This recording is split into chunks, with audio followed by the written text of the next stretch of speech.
Hello बच्चों, नमस्कार। कैसे हैं आप सभी। आशा करता हूं आप सभी लोग अच्छे होंगे और आपकी तैयारी बहुत ही अच्छे तरीके से चल रही होगी। दोस्तों, यूपी पुलिस हो, एमपी पुलिस हो, यूपी एसआई हो, यूपी जेल वार्डन हो, पीसीएस हो, वो एग्ज़ाम्स जिसमें हिंदी पूछी जाती है, तो उसके लिए इम्पोर्टेंट क्लासेस हमारे यूट्यूब चैनल पे फ्री ऑफ कॉस्ट आप लोगों को कवर कराई जा रही हैं। निःशुल्क आप लोगों को पूरी सामान्य हिंदी से रिलेटेड जो वीडियोज़ हैं वो दी जा रही हैं। आप लोगों को सैकड़ों वीडियोस देखने की आवश्यकता नहीं है। अगर आप लोग हमारी क्लास को पूरी तरीके से कवर कर लेते हैं, इतना ज़्यादा प्रैक्टिस हम आप लोगों की कवर कराते हैं कि आप लोग किसी और की वीडियो देखोगे तो इतना ज़्यादा आप लोगों को कंटेंट कहीं नहीं मिलेगा जितना आप लोगों को हमारी वीडियो के द्वारा मिल जाएगा। तो अपनी तैयारी को मजबूत करने के लिए, स्ट्रॉन्ग करने के लिए आप हमारे YouTube चैनल के साथ में जुड़ जाइए, साथ ही सपोर्ट करिए, ठीक है ना। और निःशुल्क आप लोग एक बेहतरीन और अच्छी जो जानकारी है वो अपने सुंदर और सुसज्जित भविष्य के लिए आप लोग यहाँ से कलेक्ट करिए। तो देखिए, मैंने आप लोगों को कल टॉपिक कवर कराया था वाक्य यानी सेंटेंस, है ना। और उसमें भी मैंने आप लोगों को रचना के आधार पे जो वाक्य के भेद होते हैं, 3 होते हैं, सरल, संयुक्त और मिश्र। इसके साथ साथ में उपवाक्य के बारे में बताया था, प्रधान उपवाक्य, आश्रित उपवाक्य। यदि आप लोगों ने वो वीडियो नहीं देखी है तो इस वीडियो के आई बटन में लिंक मौजूद है, वहां से आप लोग उस वीडियो को भी कवर करिएगा। आज का मेरा टॉपिक है वाक्य में ही दूसरा जो प्रकार होता है वाक्य का, अर्थ के आधार पे। मैंने आप लोगों को बताया था रचना के आधार पे वाक्य के जो भेद होते हैं वो 3 होते हैं, लेकिन अगर मैं बात करूं अर्थ के आधार पे तो अर्थ के आधार पे वाक्य के भेद 8 होते हैं। ठीक है भैया। अच्छा, वाक्य कहते किसे हैं? तो शब्दों का वह व्यवस्थित रूप जिससे मनुष्य अपने विचारों का इंपुट एक्सपोर्ट यानी आदान प्रदान करता है, वही सेंटेंस कहलाता है। तो आज बारी है दोस्त अर्थ के आधार पे इन सभी 8 प्रकार को कवर करने की।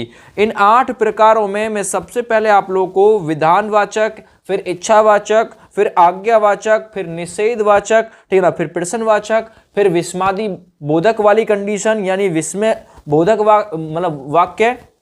दूसरा अगला जो रहेगा संकेतवाचक, ठीक ना, इससे अगला संदेहवाचक। तो ये 8 के 8 आज आप लोगों को पूरी डिटेल के साथ में और पूरी प्रैक्टिस के साथ में कवर करा दिए जाएंगे, जिससे अगर यहां से कभी कोई सेंटेंस आपके एग्जाम में पुट किया जाता है तो वो कभी आप लोग गलत ना करके आए। तो मैं फटाफट से इस नोट्स को वहीं पे लेके चलता हूं।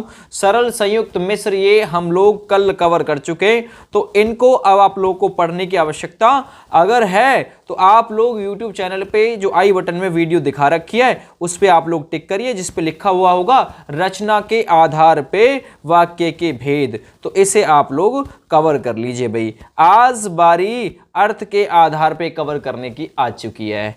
ठीक है भैया। चलिए, चैनल पर पहली बार विजिट करने आए तो चैनल को सब्सक्राइब भी कर लें, साथ ही सपोर्ट भी करें। ज़्यादा से ज़्यादा कैंडिडेट को अपने साथ जोड़ने का काम भी करें। अगर आप लोग को ये PDF चाहिए तो आप लोग कमेंट करके बताइए। मैं अगर आप लोग कोशिश करेंगे तो ये PDF आप लोग को उपलब्ध कराई जा सकती है। मैं क्या कोशिश करूंगा, है ना। चलिए देखिए, ये रहा आपका आज का वीडियो का टारगेट। अर्थ के आधार पे वाक्य के भेद कितने? 8 होते हैं। यही क्वेश्चन पूछ लेगा। अर्थ के आधार पे वाक्य के भेद 8, रचना के आधार पे वाक्य के भेद 3, सरल, संयुक्त और मिश्र। देखिए, इसमें विधानवाचक होता है, निषेधवाचक, प्रश्नवाचक, विस्मादी, आज्ञा, इच्छा, संकेत और संदेहवाचक या फिर संदेह वाक्य आप लोग इसे कह सकते हैं। इसमें सबसे पहले दोस्त हम विधानवाचक वाक्य को कवर करेंगे, यानी विधान सूचक वाक्य। इसे आप लोग कैसे याद रखेंगे? देखिए, आप लोग कहते हैं ना विधि का विधान है, जिससे आप लोगों को सामान्य जानकारी प्राप्त हो, जिस सेंटेंस से आप लोगों को सिंपल, है ना, इंफॉर्मेशन यानी सामान्य जानकारी प्राप्त हो, वो सेंटेंस विधान सूचक की कैटेगरी में जाता है। ज्यादा आप लोगों को अच्छे से समझ में आएगा इसके जब आप लोग एग्जाम्पल कवर करेंगे तब। जैसे कि किशन लाल और रमेश परीक्षा देने चले गए। कैसा सेंटेंस है? बहुत ही सिंपल है, साधारण है। ये विधान सूचक की कैटेगरी में जाएगा। तो विधान सूचक में आप लोगों को सामान्य मतलब जो सेंटेंसेस है वो आप लोगों को दिखाई जाएंगे। दूसरा यहाँ पे दिया हुआ है, आप लोग दूसरा सेंटेंस देखिए, मैं थोड़ा ऊपर कर लेता हूं, है ना। भारत एक देश है, एक सेंटेंस आ गया, विधानवाचक है। अच्छा, राम के पिता का नाम दशरथ है, बहुत सिंपल है, समझ में आ गया होगा मैं क्या कहना चाह रहा हूं। तो विधान सूचक में आप लोगों से, विधान सूचक जो वाक्य होता है इसमें आप लोगों को सामान्य इंफॉर्मेशन आप लोगों से पूछी जाएगी या फिर सामान्य जो जानकारी है इसमें दी जाती है। दशरथ अयोध्या के राजा थे, है ना। भारत एक देश है, मोदी भारत के प्रधानमंत्री हैं, नितिन राष्ट्रभक्ति जो गाना है वो गा रहा है, ऐसा सिंपल सेंटेंस। गीता रोटी बना रही है, नितिन 2 किलोमीटर मंदिर से चल के आ रहा है ना। मगन सेब खा रहा है, गांव में लोकल बस आती है। देखो सिंपल सी जानकारी प्राप्त है, विधान सूचक है। अच्छा, मैं पुलिस कांस्टेबल परीक्षा की तैयारी कर रहा हूं, है ना। अच्छा, भारत एक राष्ट्र है, आज शीला माताजी के पैर छुए, आज शीला ने माताजी के पैर छुए, ठीक है भैया। आप व्याकरण पढ़ रहे हैं, नितिन ने भागवत गीता पढ़ी है, या फिर नितिन जो है वो भागवत गीता पढ़ रहा है। मीरा ने कृष्ण के दर्शन किए। सिंपल इंटरेस्ट विधान सूचक में, ज्यादा प्रैक्टिस इसलिए करा रहा हूं कि हो सकता है कोई एग्जाम्पल इनमें से ही आपके एग्जाम में पुट कर लिया जाए। अच्छा, विद्यार्थी प्रतिदिन विद्यालय जाता है, श्री राम के पिता का नाम दशरथ था, मजदूर ने श्रम पूर्वक कार्य किया, दशरथ अयोध्या के राजा थे, है ना। 5 दिन से लगातार वर्षा हो रही है, सूर्य गर्मी देता है ना, सूर्य गर्मी देता है। वह देहरादून गया होगा, याद रखो वह देहरादून गया होगा। भारत हमारा देश है, वह बालक है, हिमालय भारत के उत्तर दिशा में है। राधा सुबह गाती है, गाय रोज चरने जाती है, माँ आज रोटी बनाएगी। सिंपल सा सेंटेंस है भाई, वह देहरादून गया होगा, है ना। ये आप लोग इसे संदेह में भी भेज सकते हैं कि वह जो है देहरादून गया होगा, लेकिन ऑप्शन आप लोग को एक ही मिलेगा, या तो आप लोगों को विधान सूचक मिलेगा, या फिर अगर संदेह में जाने वाली बात होगी तो संदेहवाचक मिलेगा। इससे आप लोगों को कंफ्यूज नहीं होना है ना ऐसा एग्जामिनर आप लोगों को कंफ्यूज करेगा। दूसरा देखिए दोस्त, निषेधवाचक, है ना। देखिए कहते हैं ना, निषेधवाचक को कैसे याद रखोगे भाई, तू हमारे टीम में निषेध है, तू नहीं खेलेगा, तू नहीं खेलेगा, तू हमारे लिए निषेध है। तो निषेध का मतलब आप लोग समझ जाइए, नहीं वाली कंडीशन आप लोगों को सेंटेंस में मिलेगी, न मिलेगा या फिर मत मिलेगा। ऐसे अगर ये तीनों वर्ड आप लोगों को देखने के लिए मिल जाए तो वो मना कर दे, है ना। सेंटेंस अगर मना कर दे, मैं ये काम नहीं करूंगा, है ना, मैं वहां नहीं जाऊंगा, अगर ऐसा सेंटेंस आता है तो वो निषेधवाचक का होता है। मना करने वाली बात और नहीं वाली बात दोस्त इसी में जाती है, याद रखना, है ना। आप लोग को सेंटेंस में ना मिले, नहीं मिले, मत मिले, निषेधवाचक लगा के आ जाना, ये बिल्कुल आपका आंसर करेक्ट जाएगा। या फिर जिन वाक्यों से कार्य ना होने का भाव प्रकट होता हो, ना होने का, अच्छा, उन्हें निषेधवाचक कहते हैं। निषेधवाचक का मैंने बता दिया, तू हमारे लिए निषेध नहीं खेलेगा, तो नहीं से आप लोग रेड कर सकते हैं। अच्छा, जैसे यहां देखिए पहला सेंटेंस, मैं किसी से प्यार नहीं करना चाहता। मैंने बोला कि मैं किसी से प्यार नहीं करना चाहता, क्योंकि दुनिया धोखेबाज है इसलिए प्यार नहीं करना चाहता। तो सिंपल सा है कि नहीं करना चाह रहा, मना कर रहा है, निषेध बोधक में गया। वह दिल्ली नहीं जाएगा, मना कर दिया। मैंने दूध नहीं पिया, पिताजी दफ्तर से नहीं आए, है ना। मैं विद्यालय नहीं जाऊंगा, मैं कोचिंग नहीं जाऊंगा, मैं तुम्हारे बुलाने पर भी नहीं आऊंगा। ऐसे सेंटेंस निषेधवाचक या निषेध सूचक की कैटेगरी में जाते हैं, निषेध बोधक वाक्य कहलाते। कुछ भी नाम दे सकता है, एक्सेट्रा। अच्छा, मम्मी ने खाना नहीं खाया, मम्मी ने खाना नहीं बनाया, मैंने खाना नहीं खाया, है ना। मैंने दूध नहीं पिया, कई दिन से कर्मचारी जो है वो नहीं आए। अच्छा, कई कर्मचारी ईमानदार नहीं होते, मैंने खाना नहीं खाया, आज मोहन घर नहीं जाएगा, या फिर आज मोहन घर नहीं आएगा। कल वर्षा नहीं हुई, या फिर कल वर्षा नहीं हुई थी, कल वर्षा नहीं होगी। बच्चे नहीं पढ़ रहे हैं। ऐसे सेंटेंस। अभी महामारी का खतरा नहीं टला, जब मना करे, है ना। मैं विद्यालय ना आऊंगा, ऐसी कंडीशन, है ना। वहां ना जाओ, तो ऐसी कंडीशन, मना कर रहा है जाने के लिए, है ना। वहां मत जाना, मत वर्ड मिल गया, ऐसे सेंटेंस भी मिल सकते हैं। मैं नाचूंगा नहीं, तो देखो हरेश गांव नहीं जा रहा है, नहीं वर्ड आ गया। मैं गणित नहीं पढ़ूंगा, मैं किताब नहीं पढ़ूंगा, मैं जूस नहीं पीऊंगा, मैं जल्दी बाइक नहीं चलाऊंगा, शालिनी कहानी नहीं सुनेगी, पापा मोबाइल लेके नहीं गए। तो नहीं वाली कंडीशन निषेध बोधक में जाती है। अच्छा, मैंने झूठी कसम नहीं खाना सीखा, हितेश किसी का अपमान नहीं कर सकता, बहन ने खाना नहीं खाया। तो जब मत वाली कंडीशन, मना करने वाली कंडीशन आए तो वो निषेध बोधक की कैटेगरी में जाता है। चलिए तीसरा नंबर आ जाइए, प्रश्नवाचक, और आसान है ये, आप लोगों को प्रश्न पूछने के लिए जो है वो शामिल किया जाता है, प्रश्न पूछने के लिए प्रयोग किया जाता है, इस्तेमाल किया जाता है। अच्छा, या फिर सेंटेंस में आप लोगों को क्वेश्चन वर्ड कभी भी मिले, है ना, वाक्य के बीच में मिले, वाक्य के प्रारंभ में मिले, तो वो प्रश्नवाचक वाक्य होता है। जब आप लोगों को क्या मिले, कौन मिले, कैसे मिले, कहां मिले, कब मिले, यानी क्वेश्चनवाचक वर्ड एक भी मिल जाता है आप लोगों को, तो वो प्रश्नवाचक वाक्य कहलाएगा। अच्छा, वह वाक्य जिसके द्वारा किसी प्रकार का प्रश्न किया जाता है, आपका क्या नाम है, आप कहां जा रहे हो, ऐसे सेंटेंस, है ना, तो जो आप लोगों को मतलब प्रश्न पूछने के लिए प्रयोग में किए जाते हैं। दूसरी चीज आप लोगों को इसमें याद रखनी है, सेंटेंस के अंत में आप लोगों को प्रश्नबोधक चिन्ह मिलेगा, ये वाला प्रश्नवाचक चिन्ह। अच्छा, मैं कहने लगूं आपके पिता का क्या नाम है ना, आप कहां जा रहे हो, आपकी माता का क्या नाम है, ये प्रश्न मैं आप लोगों को क्वेश्चन कर रहा हूं। अच्छा, आप कल कोचिंग क्यों नहीं आए, ऐसे भी क्यों नहीं आए, क्यों भी लगा हुआ है, क्यों नहीं आए, है ना, क्यों आप कहीं जा रहे हो, ऐसे सेंटेंस भी मिल सकता है जब आप लोगों को क्यों शुरू में दे रखा है, यानी क्वेश्चनवाचक वर्ड या तो बीच में दे या फिर शुरू में, तो वो प्रश्नबोधक की कैटेगरी में जाता है। राम के पिता कौन थे, यहां देखो राम के पिता कौन वर्ड मिल गया, प्रश्नबोधक, है ना। भारत क्या है, लवकुश कौन थे, ये देखो ये मिल रहा। युधिष्ठिर कहां के राजा थे, मैं पूछ रहा हूं युधिष्ठिर कहां के राजा थे, तो ये क्वेश्चन कर रहा हूं मैं, तो ये प्रश्नबोधक की कैटेगरी में जाएगा सेंटेंस। मौसम कैसा है, मैंने आपसे क्वेश्चन किया मौसम कैसा है, तो कैसा वर्ड मिल गया, ये भी कैसा है, ये भी प्रश्नबोधक है ना। कृष्ण के पिता कौन थे, है ना। दशरथ कहां के राजा थे, कहां वर्ड मिल गया, तुम कैसे हो, मैंने तुमसे पूछा तुम कैसे हो, तुम कैसी हो, है ना, इस प्रकार से। मैं यहां क्या कर रहा हूं, तो देखिए क्या वर्ड मिल गया, तुमने ऐसा क्यों नहीं किया, या तुमने ऐसा क्यों किया। सूर्य किस दिशा से निकलता है, मैंने पूछा सूर्य किस दिशा से निकलता है, तो किस वर्ड मिल गया, क्वेश्चन पूछने वाली। देखो यहाँ पे प्रश्नवाचक से भी आप लोगों की पहचान जो है वो हो रही है ना। भारत कब स्वतंत्र हुआ, क्या आपने खाना खाया, मानसी ने गाना क्यों नहीं गाया, तो देखो क्या वर्ड मिल गया, क्यों वर्ड मिल गया, ये प्रश्नबोधक है। तो प्रश्नबोधक जो आप लोग यानी क्यू वर्ड जो है, क्वेश्चनबोधक जो मतलब प्रश्नबोधक जो चिन्ह है वो आप लोग को सेंटेंस के बीच में मिलेंगे, या फिर आप लोग इसे लास्ट में प्रश्नबोधक चिन्ह को देखेंगे, और जो आप लोगों को क्यू वर्ड है यानी आप लोग प्रश्न पूछने वाले जो शब्द है वो सेंटेंस के बीच में या फिर शुरू में देखेंगे। मृत्यु पर किसका वश है, देखो किसका वर्ड मिल गया। मनीष क्यों घर नहीं गया, शिव जी ने जहर क्यों पिया, देखो ये रहा। मम्मी कहां गई, तो कहां वर्ड आ गया। तेरे स्कूल का समय कौन सा है, ये क्वेश्चन पूछ रहा हूं, तेरे स्कूल का समय कौन सा है। पापा कब घर आएंगे, कब वर्ड मिल गया, ये प्रश्नबोधक ही है। तू पैसे कब कमाएगा, तू पैसे कब कमाएगा, देखो ये कब मिल गया, प्रश्नबोधक, ये प्रश्न पूछने के लिए, है ना।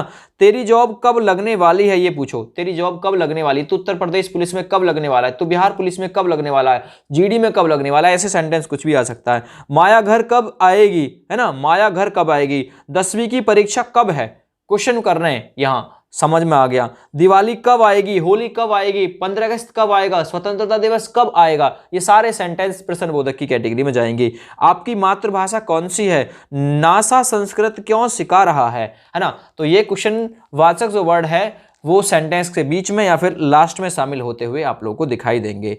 चौथा नंबर देखो, आज्ञावाचक वाक्य। आज्ञा, जब आप लोग किसी को ऑर्डर दोगे, है ना, मान के चलिए आप लोग एक टीचर ही हैं और आज्ञा आप लोग को देनी है, तो आप लोग किन किन रूल्स को फॉलो करेंगे, क्या क्या बोल सकते हैं वो देख लो। जब आप लोग को किसी को आज्ञा देनी है, किसी दूसरे पे कोई काम कराना है, तो आज्ञा जो है दूसरे को काम कराने के दौरान ही ज्यादा दी जाती है।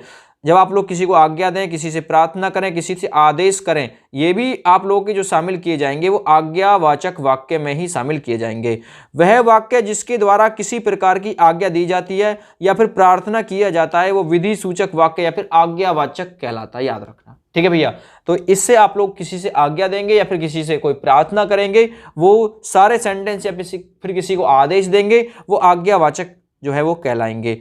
यहां सेंटेंस से अच्छा समझ में आता है ना, जैसे कि वहां बैठो, मैंने कहा वहां बैठो, है ना, तो ये मैं क्या कह रहा हूं, आज्ञा दे रहा हूं आप लोगों को। अच्छा, यहां बैठिए, ठीक है ना। क्लास में खड़े हो, मैंने कहा यहां बैठिए। अच्छा, कृपया बैठ जाइए, आप लोग उठे, है ना, स्टैंड अप हुए, मैंने कहा बैठ जाइए, ठीक है भैया। तो ये ऑर्डर दिया, आज्ञा दी। शांत रहो, है ना, क्लास में ज्यादातर टीचर ऐसे कहते हैं शांत रहो भाई। अच्छा, कृपया शांति बनाए रखें, अपना पाठ याद करो, अपने घर जाओ, ये ऑर्डर है, आज्ञा दे रहे हैं हम। चलिए बैठो, है ना, मेरे लिए किताब लाओ, बैठिए, आज की पढ़ाई पूरी करो, मैंने कहा आज की पढ़ाई पूरी करो, तो ये आज्ञा दे रहा हूं। अच्छा, कृपया बैठ जाइए, शांत रहो, कृपया शांति बनाए रखो, तुम वहां जाओ, यह पाठ तुम पढ़ो या फिर तुम यह पाठ पढ़ो, ये आज्ञा है। अपना अपना काम करो, अपने घर जाओ, है ना, ऐसे सेंटेंस।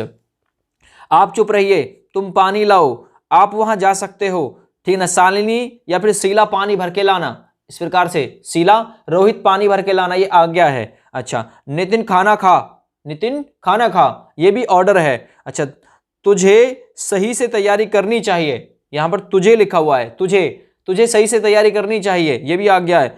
अपने माँ बाप का कहना मानो, जल्दी सफलता के लिए गीता पढ़ो, है ना, जल्दी सफलता के लिए गीता पढ़ो, ये भी आदेश है। बड़ों का हमेशा आदर करो, ज्यादा मोबाइल मत देखो, खाना खा के पानी नहीं पीना, तो ये भी ऑर्डर यानी आज्ञा देने वाली कंडीशन जो है वो आज्ञा सूचक में जाएंगी। यहां पर प्रार्थना, जहां पर आदेश, जहां पर आज्ञा दी जाए तो वो आज्ञा सूचक या फिर आज्ञावाचक वाक्य कहलाते हैं। अगला नंबर देखो 5, यह है विस्मादिवाचक वाक्य। विस्मादि, जिसमें आप लोगों को आश्चर्य मिले, घृणा मिले, शोक मिले, हर्ष मिले, आनंद मिले, है ना, प्रशंसा आदि मिले आप लोगों को, तो वो कंडीशन आप लोगों की विस्मादि बोधक वाली कंडीशन कहलाती है। दूसरी चीज इसकी सबसे बड़ी पहचान है, आप लोगों को विस्मादि बोधक जो चिन्ह ये होता है ना, एक पूर्ण विराम के नीचे बिंदी, ये आप लोगों को सेंटेंस के साथ मिलेगा, सेंटेंस के साथ ये आप लोग को जरूर मिलेगा, जिससे विस्मय का आप लोग बोध करें, हर्ष का बोध करें, आश्चर्य वाली कंडीशन हो, शोक हो, घृणा हो, नफरत हो, प्रेम हो, सारी कंडीशन इससे डिफाइन जो है वो हो जाती हैं विस्मादि वाली।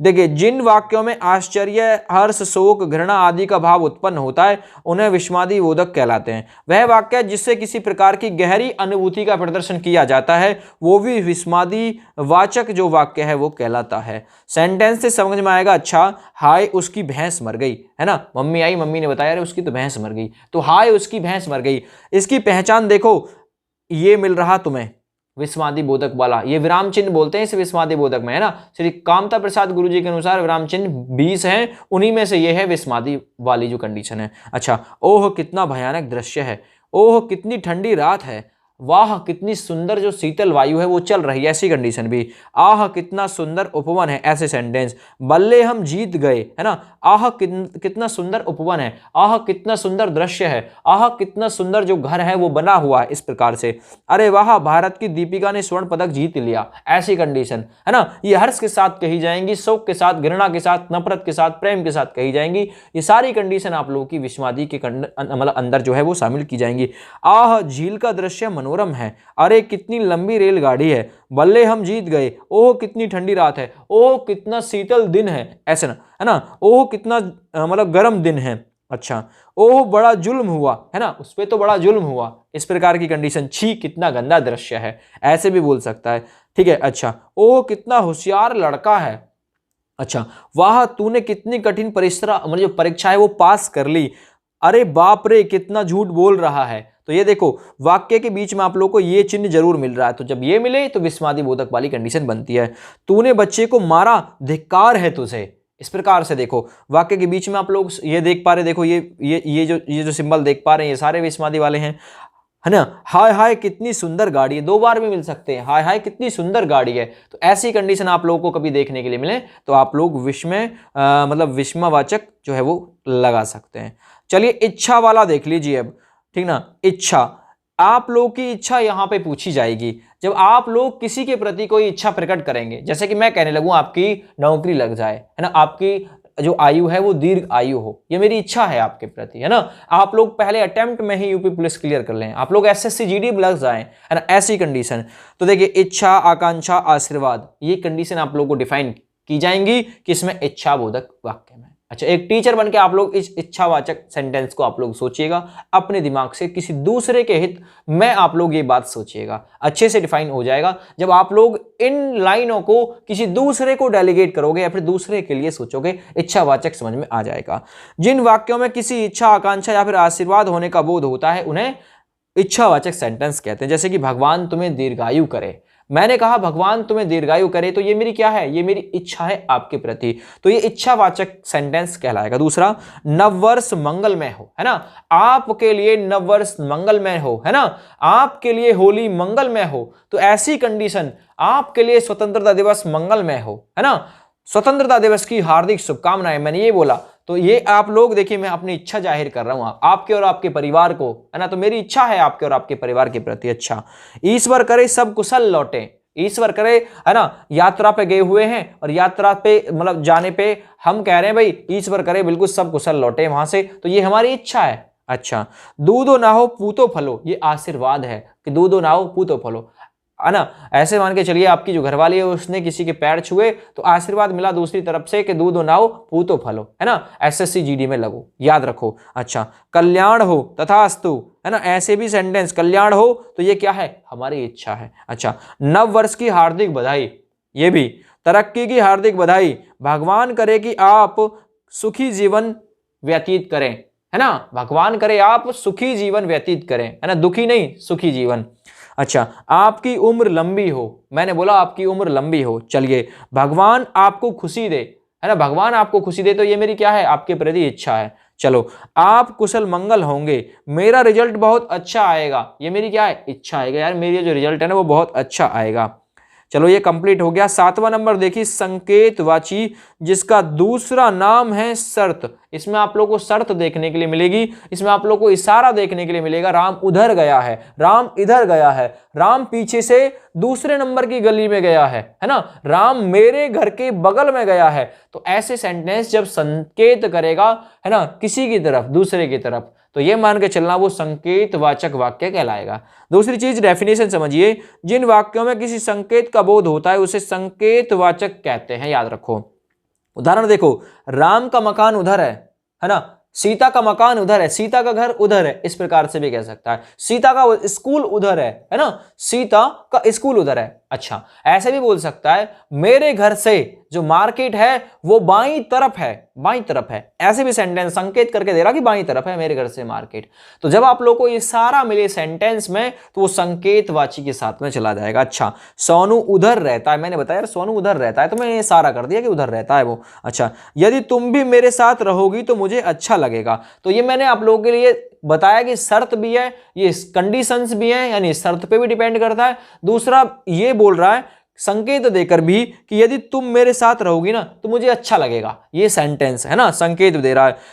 अब अगला देखिए, वर्षा होती तो अनाज पैदा होता, ये भी शर्त है कि वर्षा होती तो अनाज पैदा होता, ये शर्त के ऊपर डिपेंड कर रहा है। या फिर ये संकेत भी दे रहा है वर्षा होने की तरफ कि अगर वर्षा होती तो अनाज अच्छा होता, है ना। चलिए आगे देखिए, यदि पेड़ नहीं काटते तो ऑक्सीजन पर्याप्त होती, पेड़ काटने से तो ऑक्सीजन कम हुई है, संकेत दे दिया। और शर्त भी है ये, अगर पेड़ नहीं काटते ना तो ऑक्सीजन जो है पर्याप्त मात्रा में उपलब्ध होती, याद रखो। अगला देखिए, यदि महामारी समाप्त हो जाती, कोरोना महामारी, तो विद्यालय खुल जाते, ये शर्त भी है और ये इशारा भी, यानी कि संकेत भी है, याद रखो। तो शर्त और संकेत संकेतवाची में ही जाते हैं दोनों मिलके।